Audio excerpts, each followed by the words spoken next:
Ok, então, continuando com as nossas aulas, nós estamos na matéria Teologia Sistemática 5.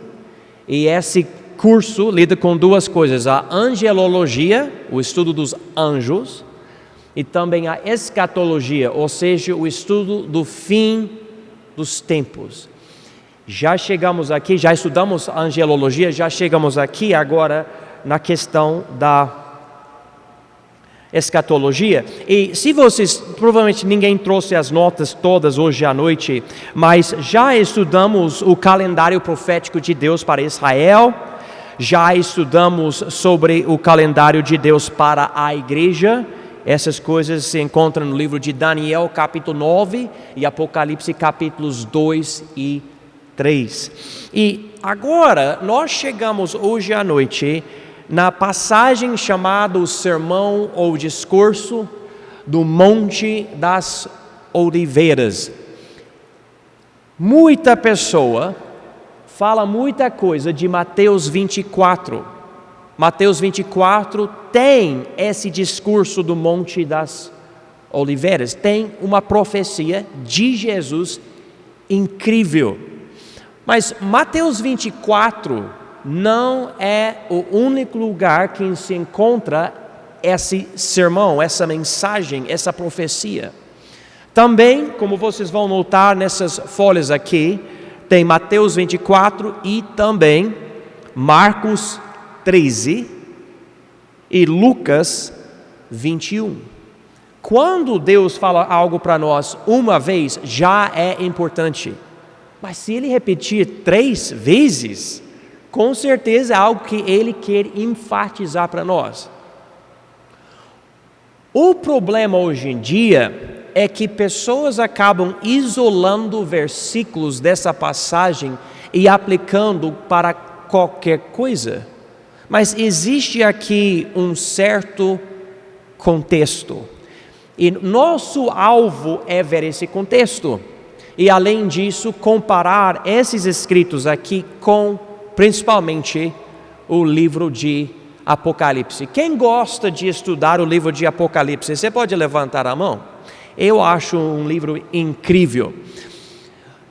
Vamos notar algo. Eu vou ler essas coisas nas notas hoje à noite, mas eu quero enfatizar algumas coisas primeiro para verificar que todos nós estamos na mesma página mentalmente. Quando você abre a sua Bíblia, você pode ir para o Novo Testamento e alguém me diga qual é o primeiro livro do Novo Testamento. Mateus, tá? Então nós temos o livro de Mateus.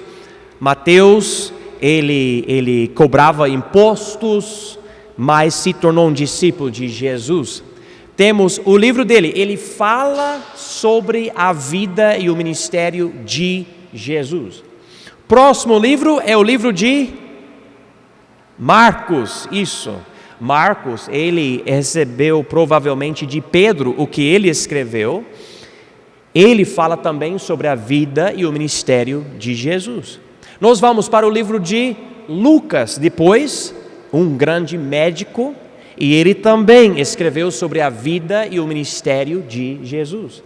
O quarto livro do Novo Testamento é o livro de João. Ele também escreveu sobre a vida e o ministério de Jesus.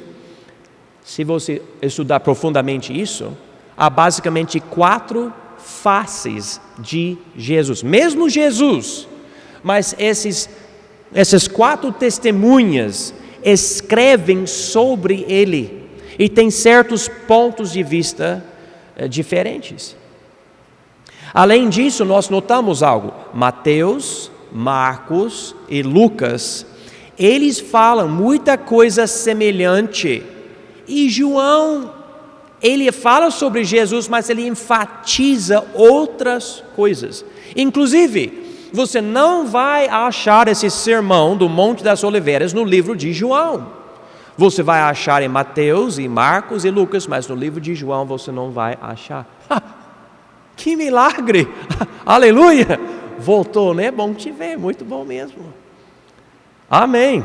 Então, Mateus, Marcos e Lucas. Nós chamamos esses 3 livros os evangelhos sinóticos. Há uma certa semelhança entre esses 3 livros. E nessas folhas aqui, nós podemos ver Mateus, Marcos e Lucas, mas nós não vemos o livro de João, porque ele não escreve sobre isso. É só que ele escreve mesmo sobre essa profecia. E alguém pergunta, mas se ele não fala essas coisas no livro dele, como é que ele escreve sobre essas coisas? Isso não faz sentido.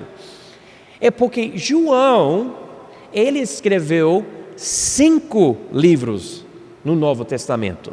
Ele escreveu o Evangelho de João, também 1 João, 2 João, 3 João e mais um livro. Qual é o último livro que João escreveu?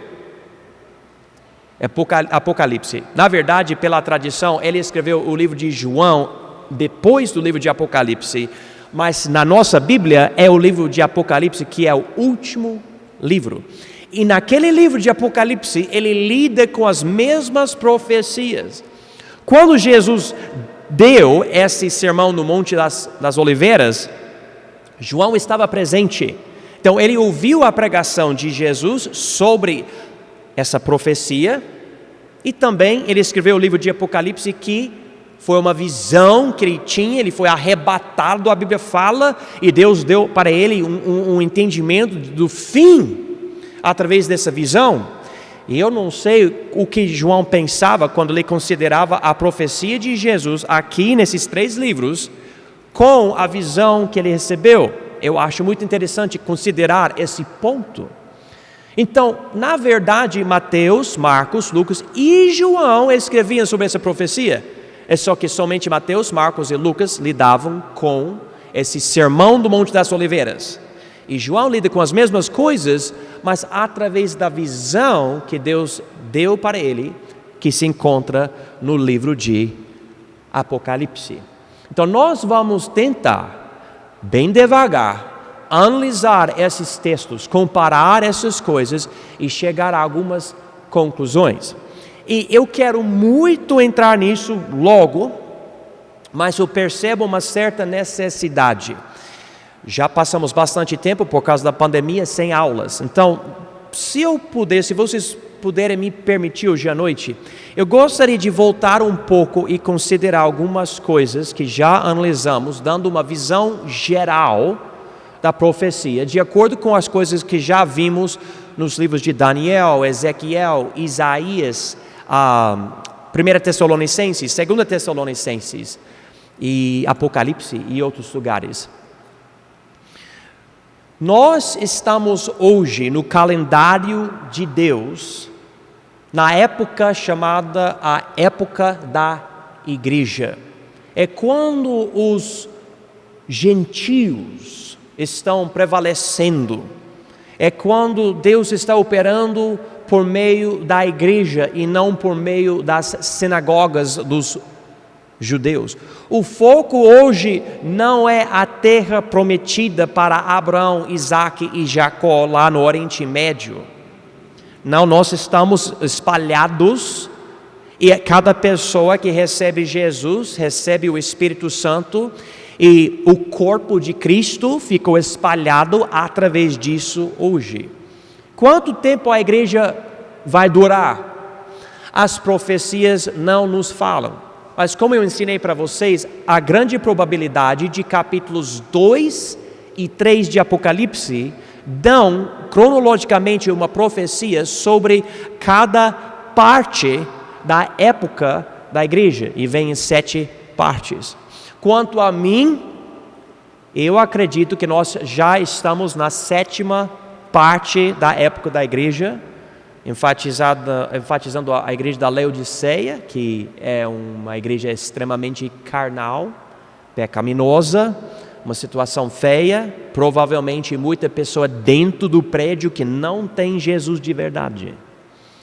Que a Bíblia profetiza que as coisas vão piorar, então isso faz muito sentido. E hoje, quando eu evangelizo, muita pessoa que eu encontro na rua ou na casa dela, seja o que for, fala que vai para a igreja, mas não manifesta entendimento da salvação.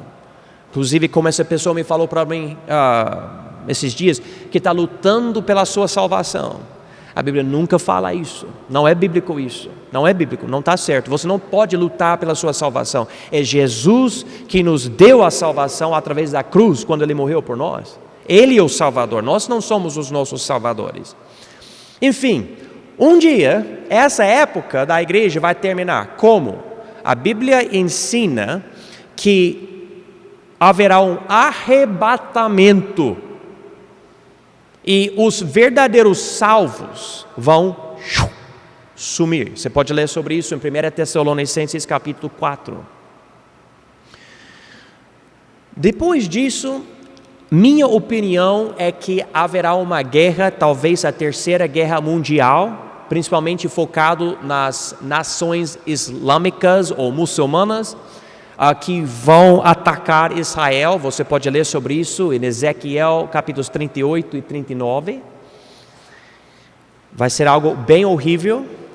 E depois, ao meu entendimento, o anticristo vai surgir.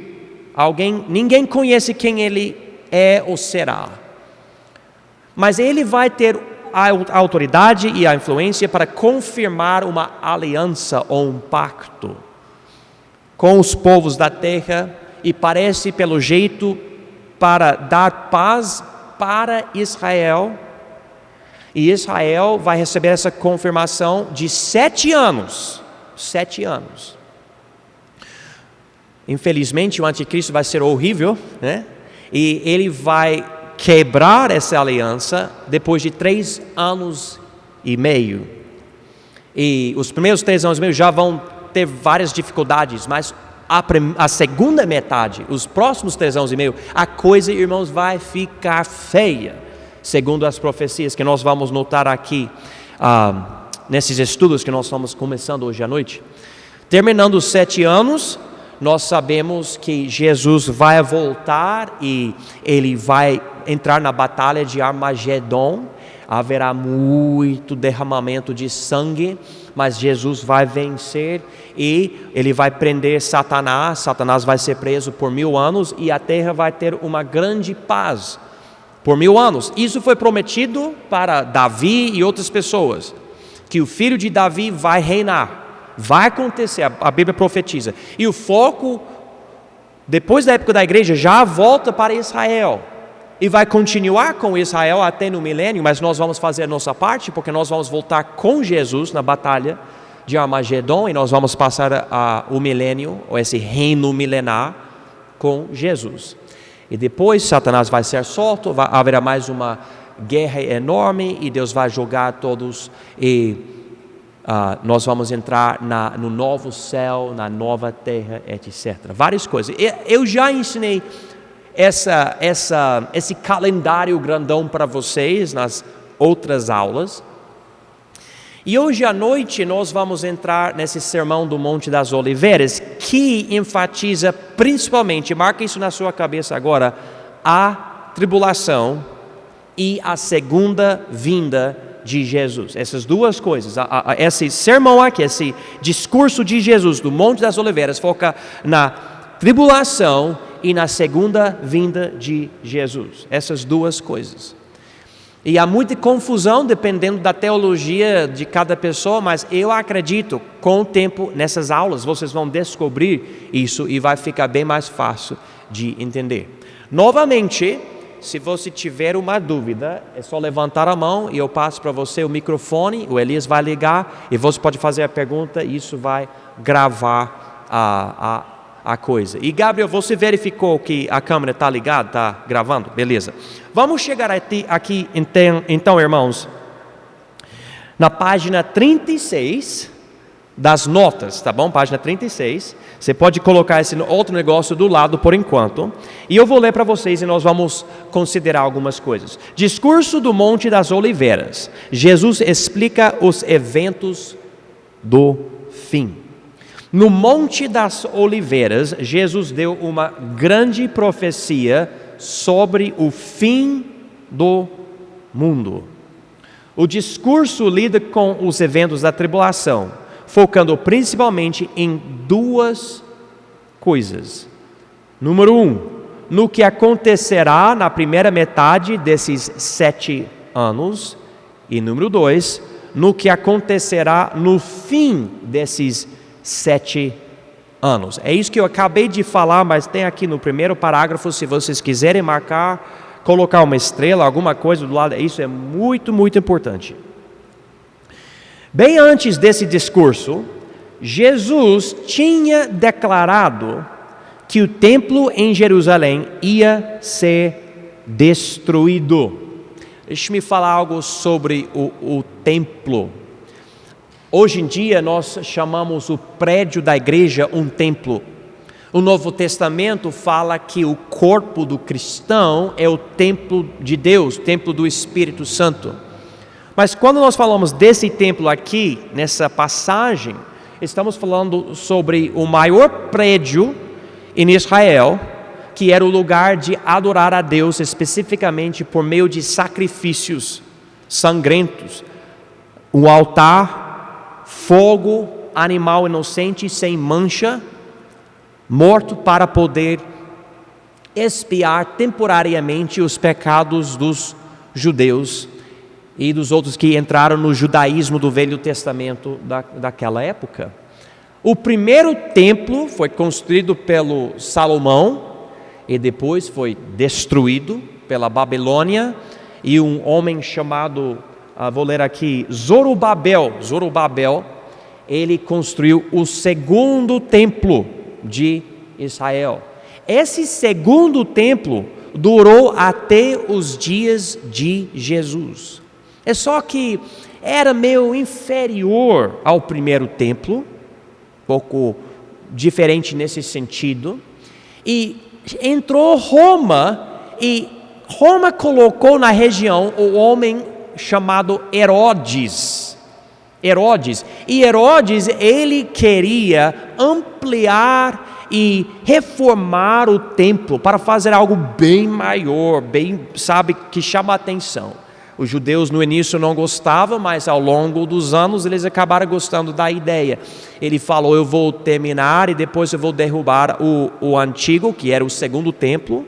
Então, de uma forma, o segundo templo se tornou o terceiro templo. Então, tinha o templo de Salomão, depois o templo de Zorobabel e depois esse de Herodes. Quando Jesus estava na terra, ele entrava nesse templo de Zorobabel, mas também tinha essa modificação dele. E as pessoas olhavam e observavam que coisa imenso e glorioso, e realmente chamava atenção. Esse rei Herodes, ele construía várias outras coisas na região, e ele queria fazer isso. Se eu não me engano, o próprio imperador de Roma, César, ele falou para Herodes fazer esse templo. Nós sabemos que depois da crucificação de Jesus, Israel perdeu basicamente todas as bênçãos. Roma entrou no ano 70, derrubou o templo e Israel ficou espalhado. E Israel não voltou para essa terra prometida até o ano 1948, que eu já falei para vocês, é o mesmo ano em que o meu pastor nasceu. Então passou bastante tempo sem esse templo. Os judeus têm planos hoje para reconstruir o templo novamente, que vai ser de uma forma o quarto templo. Se você quiser ver dessa forma, o quarto templo. Vai ser o templo, porém, não glorioso do livro de Ezequiel, mas vai ser o templo da tribulação, que nós vamos estudar aqui, porque eles vão reconstruir. Já tem coisas lá, você tem um tipo de museu lá, você já pode ver as coisas que eles construíram para colocar dentro do templo.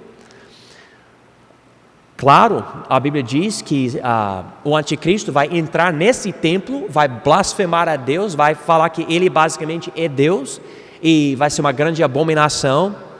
Daí a Bíblia profetiza em Ezequiel de mais um templo nessa terra, chamado o templo do reino milenar, que vai ser o quinto templo. E tem pessoas que juntam o segundo templo de Zorobabel com o templo de Herodes, porque o templo de Herodes era uma modificação, ampliação da coisa. Mas de qualquer forma, vocês estão entendendo, não havia um templo só. E na época de Jesus, eles estavam construindo essa coisa de Herodes, então os discípulos estavam vendo isso. Oh, que bacana, olha o que nós temos aqui, ok? Então, vamos continuar. Segundo parágrafo aqui de página 36. Bem antes desse discurso, Jesus tinha declarado que o templo em Jerusalém ia ser destruído. Essa declaração impactou os discípulos. Eles já sabiam da profecia do dia do Senhor, em Zacarias capítulos 12 e 13 e 14, e que declara a grande peleja contra Jerusalém e a vinda do Senhor. Vamos ver essa profecia rapidinho, não a coisa toda, mas vamos para o livro de Zacarias, que é o penúltimo livro do Velho Testamento. Então, algo escrito antes da vinda de Jesus. Então, os escritos que os discípulos conheciam, e aqui em Zacarias capítulo 14, versículos 1 e 2, dizem o seguinte, Zacarias 14, 1 e 2. Eis que vem o dia do Senhor, em que teus despojos se repartirão no meio de ti. Porque eu ajuntarei todas as nações para a peleja contra Jerusalém, e a cidade será tomada, e as casas serão saqueadas, e as mulheres forçadas, e metade da cidade sairá para o cativeiro, mas o restante do povo não será extirpado da cidade. Eu entendo esses dois versículos falando sobre a batalha de Armagedon, durante o fim da tribulação. Os discípulos na época de Jesus não tinham todos os detalhes que nós temos hoje, porque eles não tinham os escritos do Novo Testamento. Nós podemos comparar as coisas, etc. Mas eles já tinham Zacarias capítulo 14. E o dia do Senhor parece algo legal, porque é o dia do Senhor.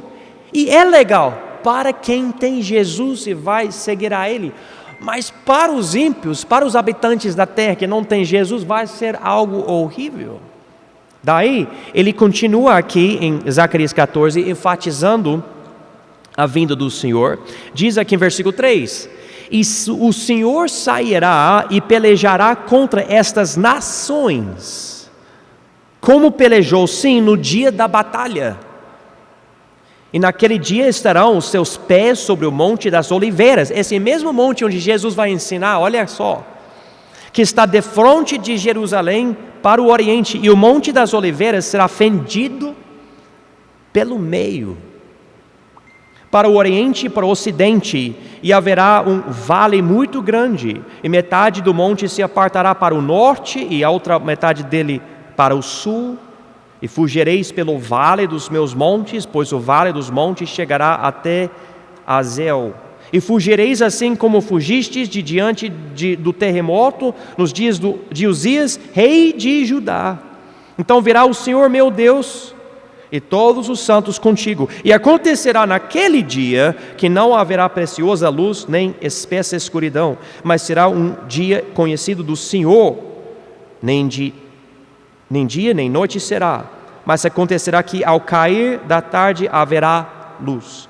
Naquele dia também, acontecerá que sairão de Jerusalém águas vivas, metade delas para o mar oriental e metade delas para o mar ocidental. No verão e no inverno sucederá isto. E o Senhor será rei sobre toda a terra. Naquele dia um será o Senhor e um será o seu nome. Isso nos leva obviamente para o reino milenar.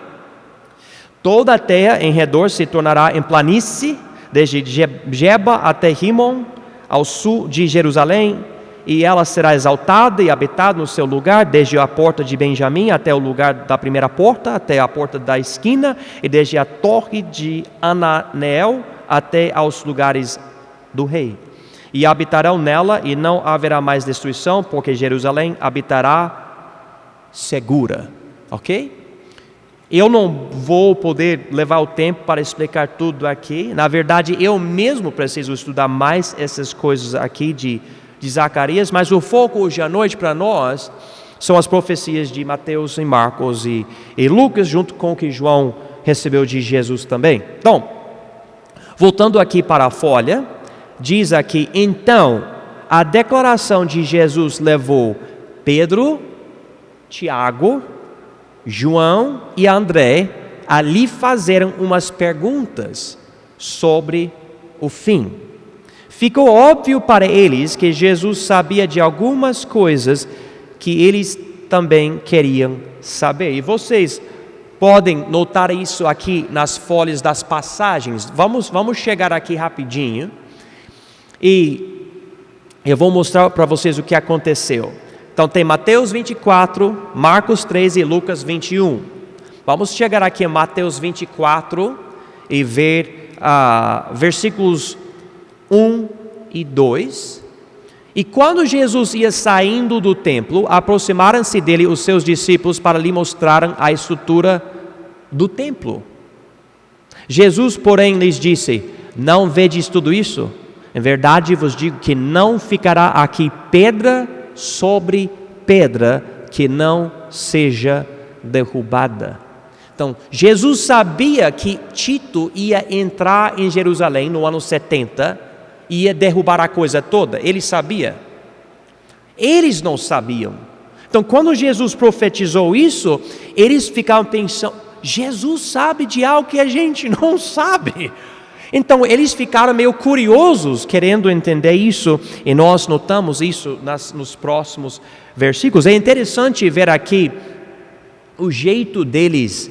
Por exemplo, olha aqui no livro de Marcos, o jeito deles em versículo 1. E saindo ele do templo, disse-lhe um dos seus discípulos: mestre, olha que pedras e que edifícios. Ou em Lucas 21, versículo 5, e dizendo a alguns a respeito do templo, que estava ornado de formosas pedras e dádivas. Então, eles ficaram meio assim, qual seria a palavra? Paulo, como se fala enamored? Você sabe? Como que é? Maravilhados, isso, com essa estrutura, feito por um cara que ele não era de Deus. Herodes não era, mas eles acabaram gostando da coisa. Ok, vamos voltar para as notas aqui. Jesus, terceiro parágrafo, Jesus não lhes respondeu por dar uma cronologia de cada evento até o fim do mundo. Ele pula a morte e a ressurreição dele. Além dessas omissões, ele nem menciona a igreja espalhada no mundo, nem o arrebatamento. A resposta dele fica diretamente para Israel nos dias da tribulação. Então Jesus sabia, esse templo vai ser destruído. Eles queriam saber, então explica para nós quando é que isso vai acontecer. Eles ligando isso com o dia do Senhor. É só que Jesus sabe que muito mais vai acontecer. Então ele pula essas coisas, inclusive a época da gente hoje, ele vai até o fim, a tribulação, ok? Isso é importante entender o que está fazendo, porque em Mateus 24, Marcos 3 e Lucas 21, ele não fala sobre crucificação, ele não fala sobre a ressurreição, ele não fala da ascensão, ele não fala de Pentecostes, ele não fala da igreja, não menciona essas coisas. Ele já fala sobre Jerusalém, Judeia, ele fala sobre as nações e essas coisas que se encontram não agora, mas durante a tribulação. Isso é importante entender. Mateus, Marcos e Lucas nesses capítulos não focam na igreja. Se você pegar essas coisas de Mateus 24, Marcos 13 e Lucas 21 e aplica essas coisas para a igreja, você está errando. Nós podemos aproveitar esses escritos, porque são a palavra de Deus, nós podemos aprender a profecia, mas se a gente pegar qualquer coisa e falar, é para a igreja, para a igreja, para a igreja, é o mesmo erro que muitas seitas fazem, pegando coisas do Velho Testamento como se fizessem parte do Novo Testamento. E Jeremias falou, não, o Velho Testamento não está dando certo, Deus vai dar para nós um Novo Testamento. Em outras palavras, o velho é bom, mas não é suficiente, tem que ter o novo. E por causa disso nós temos o novo. E só para esclarecer, não é que o velho tinha problemas, o problema é a gente. Nós precisávamos do novo porque nós não conseguimos obedecer os 613 mandamentos da lei do Velho Testamento. Daí Deus nos deu o novo. Vamos continuar aqui. Quarto parágrafo. O discurso do Monte das Oliveiras se encontra em Mateus 24, Marcos 13 e Lucas 21. Os primeiros 3 livros do Novo Testamento. O quarto livro do Novo Testamento, João, não menciona esse discurso. Isso é porque esse livro ficou mais focado na última semana de Jesus. Um livro que só tem uns 21 capítulos, mas capítulos 12 a 19 lidam com a última semana de Jesus. Então, se você quiser concentrar nessa última semana de Jesus, o livro de João é maravilhoso para isso. Todavia, João escreveu outro livro também, Apocalipse. Nesse outro livro, João lida com os mesmos eventos do discurso de Jesus no Monte das Oliveiras, sem mencionar esse discurso. E assim como o livro de João foca nos últimos eventos da vida de Jesus, o livro de Apocalipse foca nos últimos anos da tribulação. Os 3 anos e meio que Jesus não descrevia em grande detalhe no discurso dele. Ok, vou ler esse próximo parágrafo e daí eu vou tentar explicar isso porque pode acabar ficando meio assim, difícil de entender. O livro de Apocalipse declara a tribulação será dividida em 3 séries de julgamentos. Esses julgamentos são representados por 7 selos, 7 trombetas e 7 taças. A maior parte do discurso de Jesus no Monte das Oliveiras fica paralela aos primeiros 6 selos. Ou seja, João explica muito mais do que foi explicado por Mateus, Marcos e Lucas. Ok, nós temos essa imagem aqui, essa ilustração, esse diagrama aqui embaixo, tá? Vocês podem olhar nesse diagrama aqui. E eu vou explicar o que eu estou querendo escrever aqui na folha.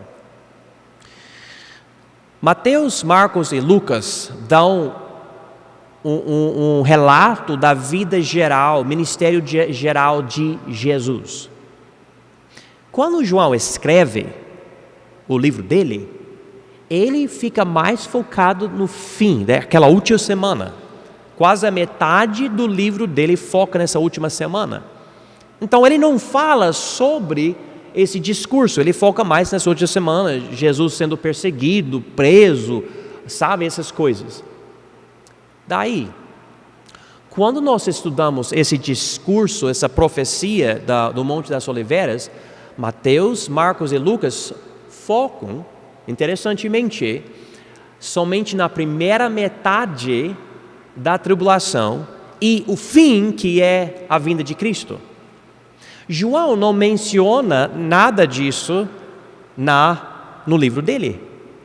Mas como ele fez com a vida de Jesus, focando na última semana de Jesus, quando você vai para o livro de Apocalipse, João lida e foca nos últimos 3 anos e meio da tribulação. Então, Mateus, Marcos e Lucas focam na vida geral de Jesus e nos primeiros 3 anos e meio da tribulação.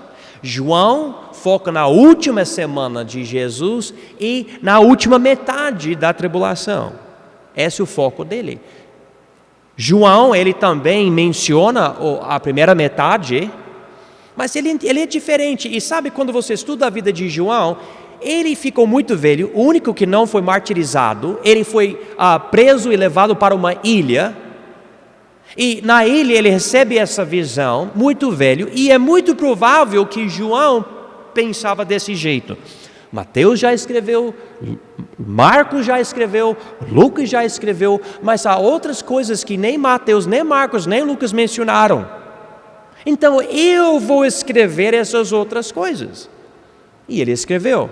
Daí, para completar o que Jesus tinha dado para eles nesse sermão, no Monte das Oliveiras, João escreve mais sobre isso, só que não no livro de João, no livro de Apocalipse. E esse diagrama aqui mostra isso. O número de capítulos dedicados, esse é o primeiro retângulo aqui, o número de capítulos dedicados à última semana de Jesus, você pode notar, é 25% do livro de Mateus, 31% do livro de Marcos, 20% do livro de Lucas, mas 38% do livro de João. Daí você pode ver o número de capítulos dedicados ao discurso do Monte de Oliveiras. Mateus, 3%, Marcos, 6%, Lucas, 4%, João, 0%, não menciona. Mas quando você for para o livro de Apocalipse, 63%, quase 64% do livro de Apocalipse lida com isso. Daí o número de capítulos que mencionam eventos ou acontecimentos da segunda metade da tribulação. Você pode notar aqui, Mateus, uma parte de um capítulo, Marcos, mesma coisa, Lucas, mesma coisa, João não menciona nada, até o livro de Apocalipse. E daí você vê de capítulo 6 até capítulo 18. E você pode também incluir o capítulo 19, mas depende do seu jeito de entender essas coisas. Embaixo, aqui, o registro do discurso de Jesus por Mateus, Marcos e Lucas não é exatamente igual. Cada escritor enfatiza coisas diferentes. Dos três, Marcos tem menos material original, e o material original entre eles é normalmente o que gera mais discussões hoje em dia. Aqui, na minha cópia aqui, cada vez, não sei se dá para ver isso, mas cada vez que Mateus, Marcos ou Lucas fala algo que os outros dois não falam, eu coloquei aqui em amarelo para eu ver isso. Então, aqui, por exemplo, Lucas fala duas coisas nessa parte aqui que Mateus e Marcos não enfatizam.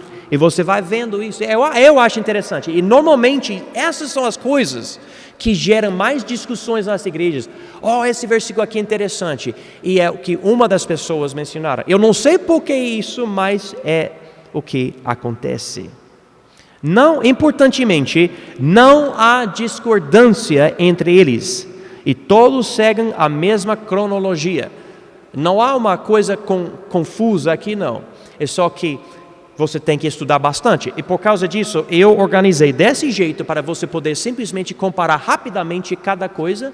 E você vai estudando. Eu organizei em sessões. Tem as perguntas dos discípulos sobre o fim, falsos cristos, guerras e outras calamidades, perseguição e martírio, desolação. Você vai seguindo.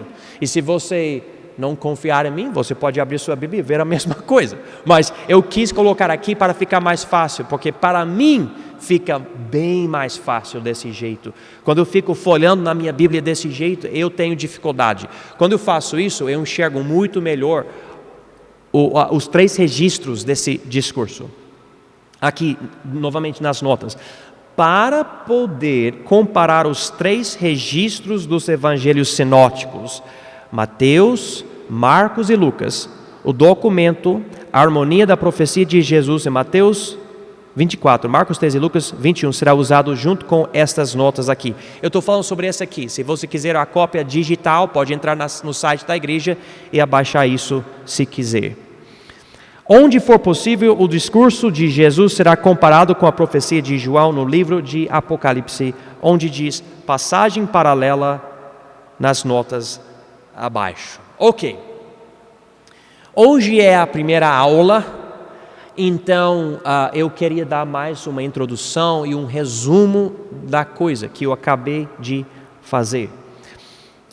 E segunda que vem nós vamos realmente entrar na profecia. Hoje é mais para preparar vocês. Se vocês puderem, essa semana, algum dia, seria bom ler essa primeira página aqui, Mateus 24, Marcos 3, essa página, e essas 2 páginas. Então, as primeiras 3 páginas é uma lição de casa. E você pode ler essas 3 páginas, que são simplesmente a Bíblia. E se você quiser realmente se aprofundar, eu recomendo uma caneta na sua mão. E você vai marcar coisas interessantes para você. Qualquer coisa, você vai marcando. E segunda que vem, nós vamos abrir essas coisas, nós vamos analisar essas coisas, nós vamos comparar essas coisas. Também, para ajudar a ter mais, se você realmente quiser ir para o nível mais profundo da coisa, abre o livro de Apocalipse e você vai para capítulo 6. Se vocês quiserem, marca aqui na segunda página, Apocalipse 6, ok? E você vai ver no início os primeiros quatro cavaleiros, tá? Ou os quatro cavaleiros. E você pode comparar a cronologia que se encontra em Apocalipse 6 com essas coisas aqui. Eu vou explicar tudo que eu consegui explicar para vocês, mas vocês vão estar bem mais cientes do que eu vou explicar se vocês puderem fazer essa lição de casa em algum dia dessa semana. Se vocês quiserem ler as notas também, tudo bem, mas eu mesmo vou usar essas notas para ajudar vocês segunda que vem.